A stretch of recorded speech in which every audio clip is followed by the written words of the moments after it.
Okay, so family bonding, right. Who knew it could be so, well, complicated? Right. You'd think it'd be the simplest thing in the world. Exactly. But then life gets in the way. Everyone's busy, schedules clash, and the next thing you know, you're practically strangers living under the same roof. And that's exactly why this week's deep dive is so fascinating. We asked you guys to send in any research you've come across for clever, actionable family bonding hacks, and wow, did you guys deliver? Yeah, you weren't kidding about this being a deep dive. This stuff is gold. It really is. So we're diving deep into all this research, all these different perspectives on how to actually connect with your family in meaningful ways, even when life feels like a circus. And let me tell you, after going through this research, I am cautiously optimistic. There's some really interesting stuff in here. Totally. And, one of the first things that jumped out from all this research was deceptively simple. Let me guess. More quality time. That's the thing. It's not just about spending time together. It's about how we approach it, right? I mean, the research specifically calls for scheduling regular family time.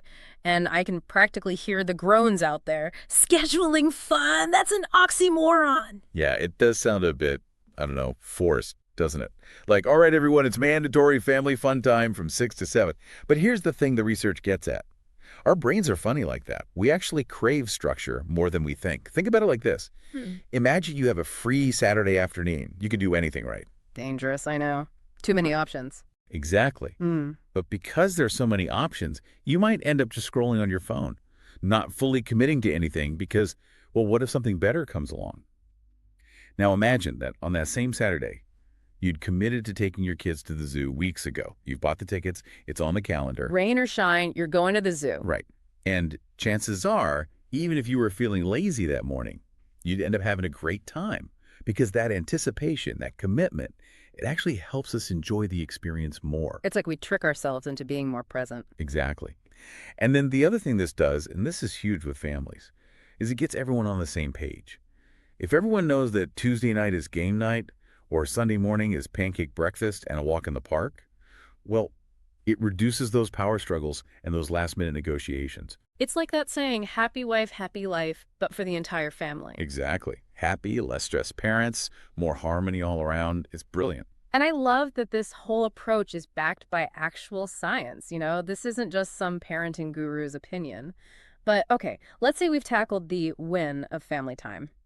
The research also dives into the what, and it gets, well, interesting. It suggests shared hobbies, which sounds good in theory, right? But the reality, finding something everyone enjoys, that's a whole different ballgame. Oh, absolutely. Especially with different personalities, different ages. It's not always easy.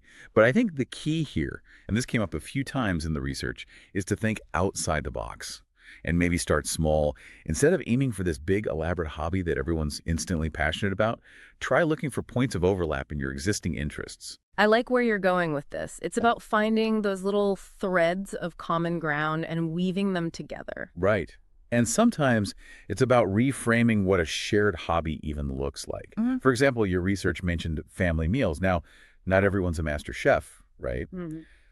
But there's something powerful about gathering around the table, sharing a meal you've all contributed to.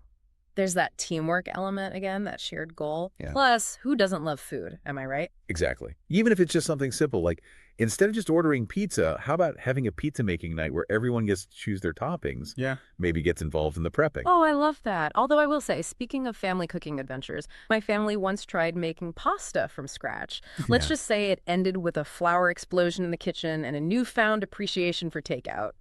Oh, it's okay. We still laugh about it to this day. It's a good story, if anything. But it does remind us that sometimes the best memories come from the things that don't go according to plan. Absolutely. It's the trying that counts. Right. And those shared stories, even the messy ones, they become part of your family's unique tapestry. I love that. And speaking of creating those lasting memories, another key theme in this research was the power of traditions. And I think this is where things get really special because we're not just talking about the big holidays or birthdays, although those are important too, but the smaller, everyday rituals that you create as a family. Absolutely. And you know what I love about traditions? They create a sense of continuity, of shared history.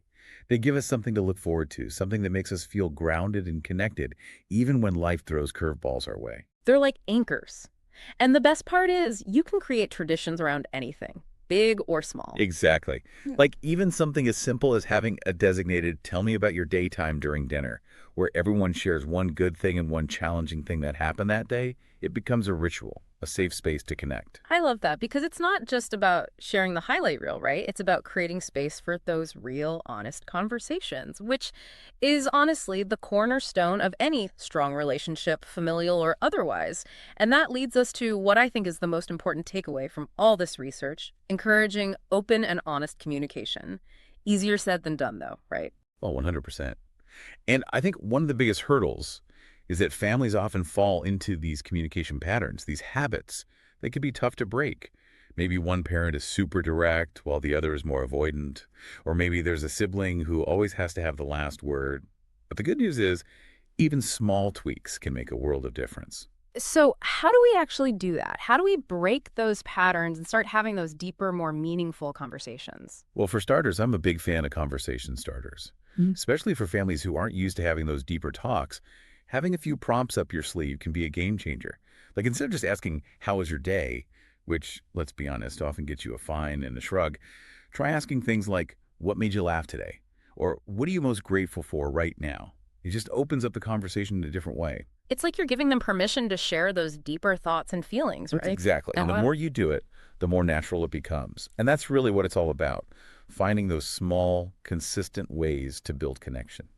So it's not about overhauling your entire family dynamic overnight. It's about those small, intentional steps, those little tweaks that add up to something really special over time, which is honestly really empowering.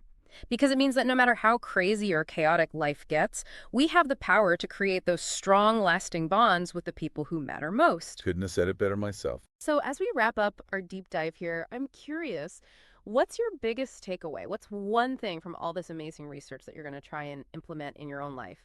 Is it scheduling those dedicated family moments, Well, trying out a new family ritual, or maybe just being a little more intentional with your conversations?